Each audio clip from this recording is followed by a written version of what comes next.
નમસ્કાર, આપ જોઈ રહ્યા છો નેશન પ્લસ ન્યૂઝ. હું છું આપની સાથે હિતલ. પ્લેન ક્રેશની દુર્ઘટનામાં મૃત્યુ પામેલા ખંભાતના પીપળોઈ ગામના મુકેશભાઈ પટેલની અંતિમ યાત્રા નીકળી છે, જેમાં આખું ગામ હિચકે ચડ્યું છે.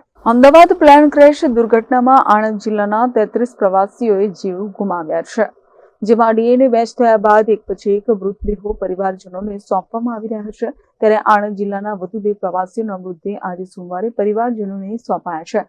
આણંદની યુવતી અને ખંભોળજના યુવકનો મૃતદેહ ગામમાં આવતા પરિવારજનોમાં હૈયાફાટ આક્રંદ જોવા મળ્યો હતો.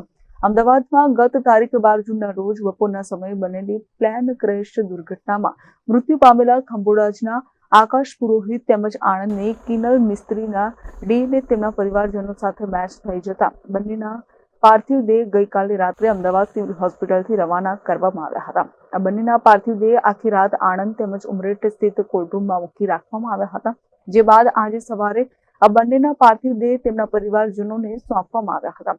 ખંભોળજ ગામમાં મંછાના વડની પાછળ આવેલ વ્રજ વાટિકા સોસાયટીમાંથી આકાશ પુરોહિતની તેમજ આણંદ શહેરમાં ભાલેજ રોડ પર આવેલ ઉત્સવ પાર્ક સોસાયટી ખાતેથી કિનલ મિસ્ત્રીની અંતિમ યાત્રા નીકળી હતી. આ બંને અંતિમ યાત્રામાં મોટી સંખ્યામાં ગ્રામજનો જોડાયા હતા. આ બંનેના પરિવારજનોમાં હૈયાફાટ આક્રંદ જોવા મળ્યો હતો.